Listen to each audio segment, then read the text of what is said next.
Welcome, everybody, to another episode of Leading the Charge. Matt Bove, Dom Tibbetts joining you Monday, March 9th, the date on the calendar, and there are plenty of things to talk about this evening. Hi, Dom. How are you, sir? Hi, Matt. I'm good, sir. I am probably like the city of Buffalo. Ears are still ringing for the 19,000 plus that were there at the KeyBank Center last night. Crazy atmosphere, crazy game. Feeling like a little Victory Monday here. I said it last night. We Yeah. talk so much about Victory Mondays with the Buffalo Bills. Probably got to start doing that with the Buffalo Sabres now. Yeah, let's kind of peel back the curtain a little bit here. So I always approach things as like, okay, what is going to be the first thing we talk about from a sports standpoint for the day? And then we'll kind of work our way down, right? That's what you're taught. That's how we put together everything that happens in a newscast. And on my way in today, I'm thinking to myself, the Bills would need to make an absolutely major move to kind of take the shine away from the Sabres today. And up to this point, that has not happened. They still have a couple hours. There's still plenty of time. We will talk about the Bills for sure.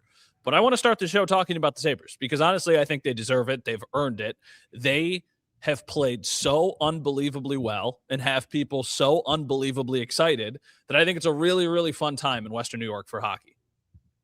Yeah, absolutely. I mean, you can hear that with the energy that was inside the arena last night. I think it was the Sabre social team who made the video of all the people walking out of the arena last night. They have the city, Matt, has just waited 14 years for this team to break a playoff drought. They've waited so long for this team to be good and the level, not just good, but like really good. Like, oh my God, these guys could go win the Eastern Conference and potentially contend for a Stanley Cup level good. I think they've proven that here too. So not only is it exciting for them, but it also like inside the locker room, like you have to also kind of, have a little bit of maybe a sense of reality for a guy like Rasmus Dahlin, who I talked to after the game yesterday. That guy has been through the ups and downs, and we know it's been mostly downs with the Sabres organization since he was drafted here.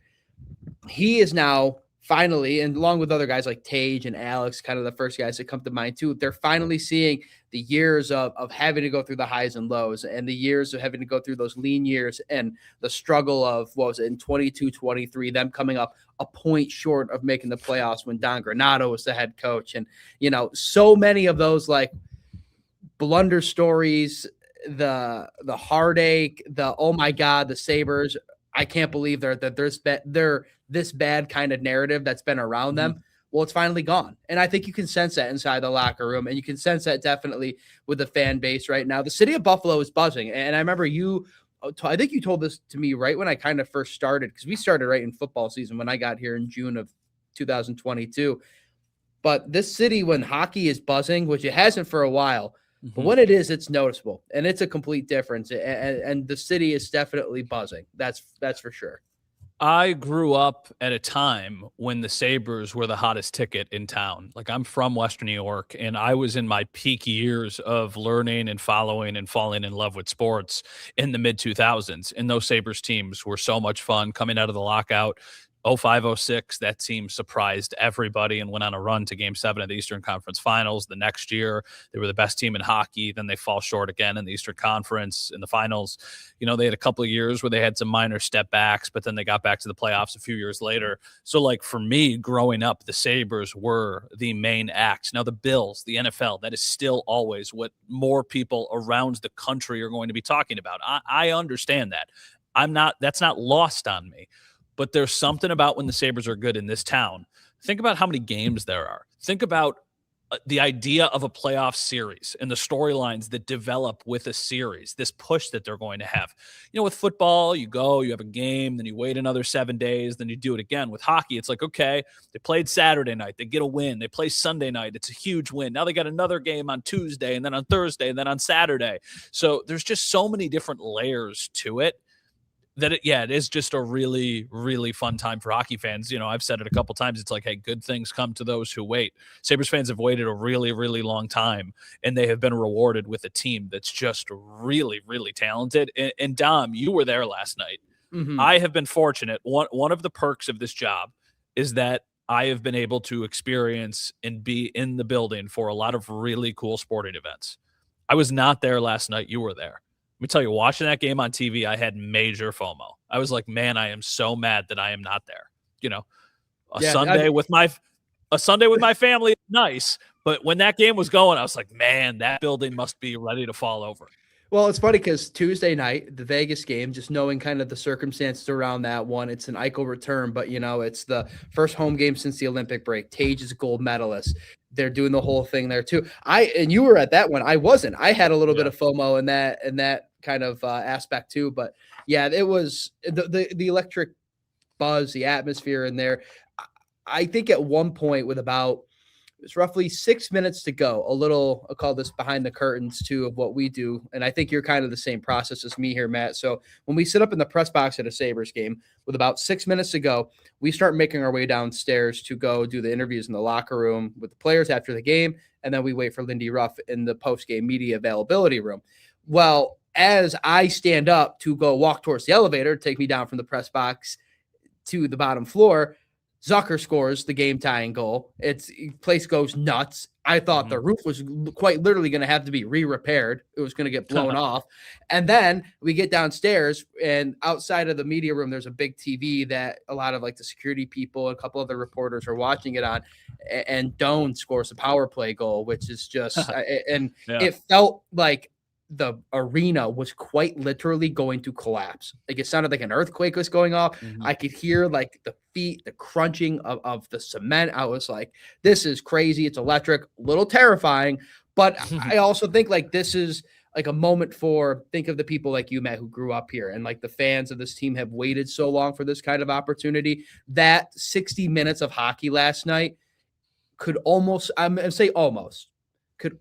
wipe away 14 years of just horrendous hockey and horrendous hockey memories of being a team that has been laughed at for that amount of time.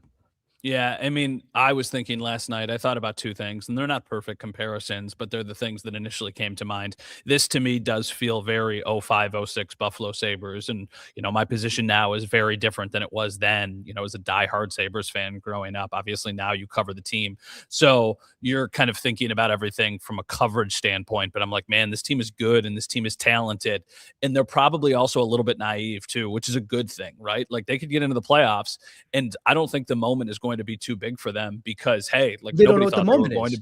That's what I mean. They don't know what it is. Know.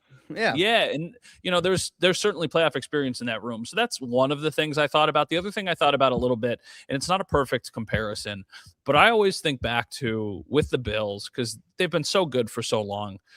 It felt like that team truly arrived on Thanksgiving in 2019 when they beat the Cowboys, and very specifically on a 4th and 1 that Josh Allen fumbled, picked up, and still was able to get the first down. It's one of the most impressive individual plays I've ever seen live. And it felt like from that moment on, it was like, okay, the Bills are here.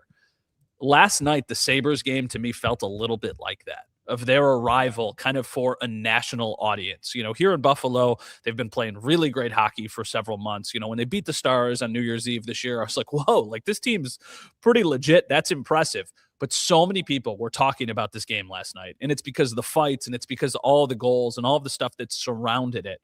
But they beat, in my opinion, the best team in the Eastern Conference. They have now beaten them twice in 8 days. They certainly looked like they belong with that team, in that conversation with that team. And it's nice to see all of these young guys kind of finally elevate up to the level that we thought they were, capable of. I think it's a bigger deal too, Matt, on a kind of a more bigger picture kind of outlook on this. I go back to the Olympics. Buffalo was the top rated hockey market for the U.S. gold medal match between U.S. and Canada. Buffalo is a hockey city. And when you look at the Stanley Cup viewership around the country, the city of Buffalo, who, mind you, the Sabres have not been in that stage and been in the late part of the playoffs, haven't been in the playoffs in that amount of time. But the city of Buffalo, the viewership numbers for the Stanley Cup and in playoff hockey in the NHL is among the best in the country. So I think of on a bigger scale like that, that is why you're seeing people have so much buzz around this, because the city really embraces the hockey culture more. And I grew up, for those who are watching is listening, I grew up 2 hours down the road in Syracuse. I promise you, not anywhere close.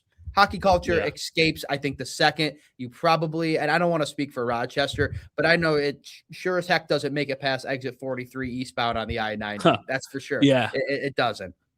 All right. We will talk a little bit more about the Sabres coming up in just a minute, but we also do need to talk about the Bills with NFL free agency. So that and more coming up on Leading the Charge.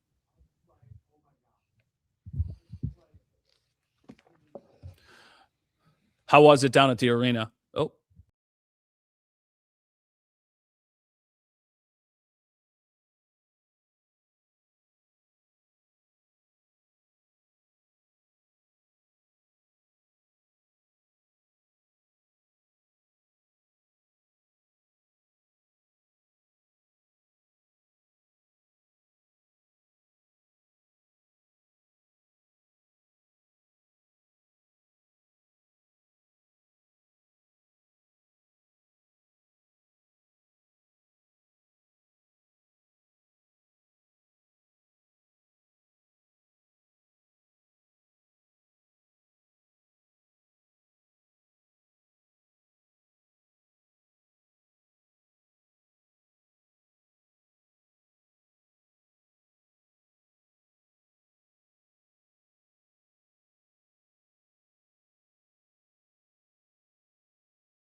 all right, welcome back, everyone. Matt Bove, Dom Tibbetts. So a lot of things happening as far as local sports are concerned today. Obviously, the Buffalo Sabres find themselves in first place in the Atlantic Division. It's the highest they have been at this point in the year since 2011. So it's been a really, really long time.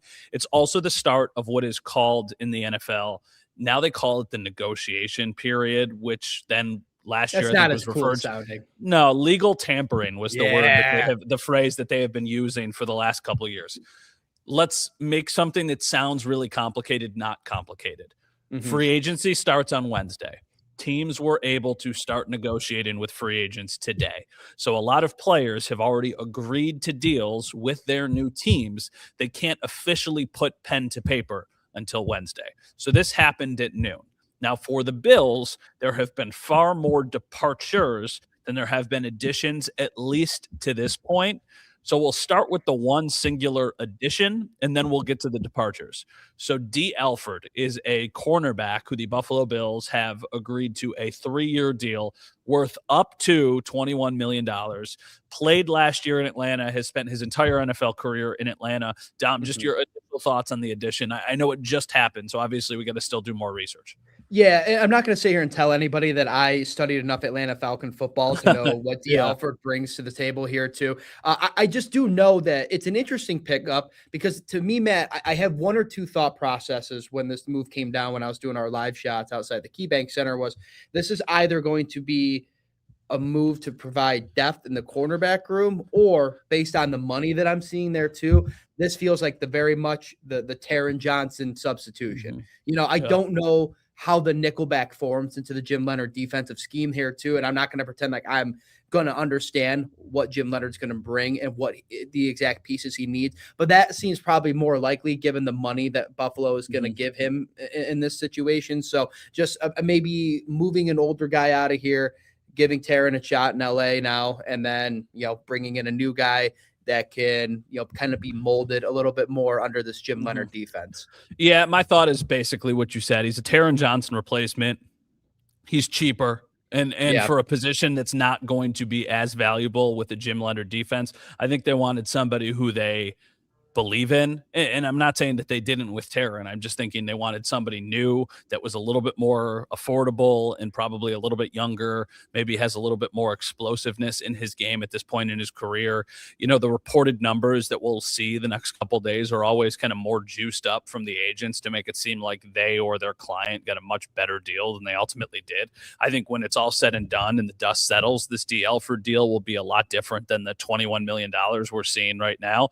But I still think that right now he slots in as kind of their starting nickel cornerback. So that's the addition.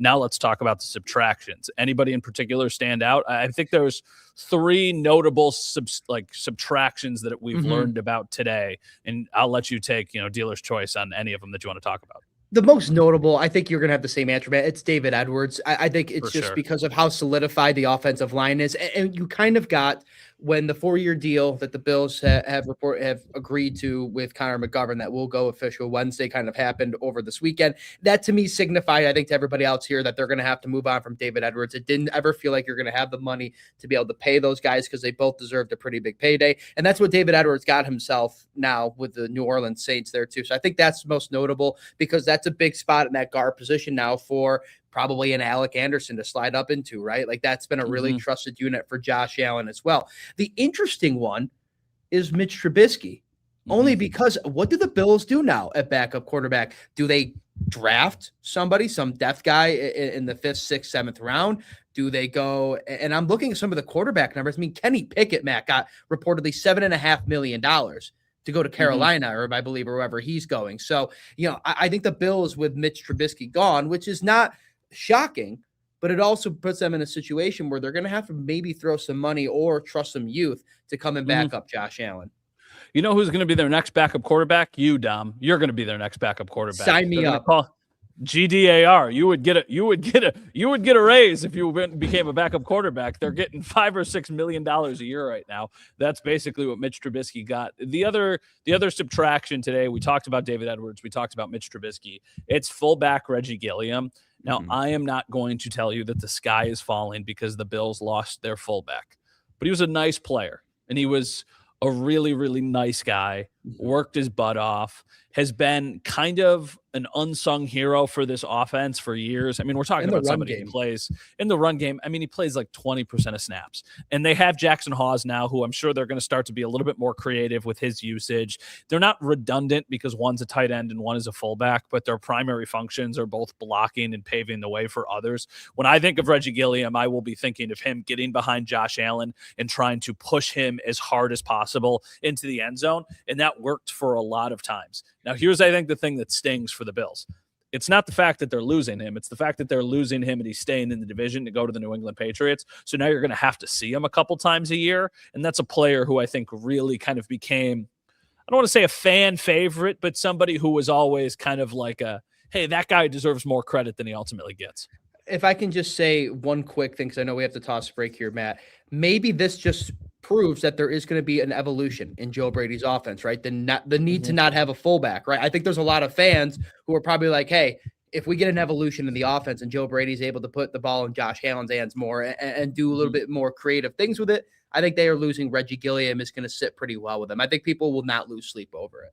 Yeah, for sure. So let's talk about, I'll say quickly. So like we said, free agency doesn't officially open until Wednesday. if I'm looking down, if I'm looking around, I'm not zoning out from Dom, although I do sometimes do that. I'm trying to see if they have signed anybody so we can tell you as it's happening. So I'm searching on social media. been doing the Yeah, same thing. It's okay. everybody has been doing it all day. You're just rapidly refreshing your phones. Here's the positions I think they definitely need to address. I think they got to sign a defensive tackle. I think they need to sign an edge rusher. And I think they definitely need to sign a linebacker. Those are all of the positions, and a safety. Those are all of the positions that I'm anticipating they do something with sometime in the next at least couple days. That doesn't have to mean something happens tonight. There will be some other moves that probably surprise us. They'll probably bring back a couple people who we didn't anticipate them bring back. They're going to need to find a backup quarterback somewhere. So they've got some stuff that they need to do, but the big positions I'm paying attention to are linebacker, safety, defensive tackle, and defensive end. Once again, free agency officially begins on Wednesday. That's when teams can actually sign these players, but they could start talking to them earlier today. So that's why we've got some moves. All right. On the TV side of things, we are going to take one more quick break, and then Dom and I are going to give you our final thoughts as we wrap up this Monday's episode of Leading the Charge.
Okay, welcome back, everyone. Matt Bove, Dom Tibbetts, a couple minutes here before we have to say goodbye. Dom, I like the idea of just kind of keeping final thoughts intact because this is what we do during the season. Have any final thoughts? It could be about the Bills. It could be about the Sabres. It could be about anything your heart desires. Ooh. Final thoughts about anything. Man, I have one if you want to brainstorm. Yeah, you go first while I brainstorm.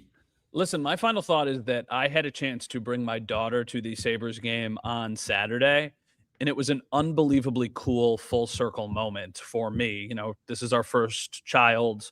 I love her more than literally anything. And being able to take her to a Sabres game was such a cool moment because those were such core memories for me growing up, going to sporting events, Sabres games in particular, with my dad, with my friends. It was something that I loved doing so much. I remember it would be something, if I found out I was going to a Sabres game, I would look forward to it for weeks and weeks and weeks. And I think sometimes when you do this job, that becomes a little numb on you. You go to games so often that you take it for granted a little bit. And I hate that's the way that it's become, but it's just the reality.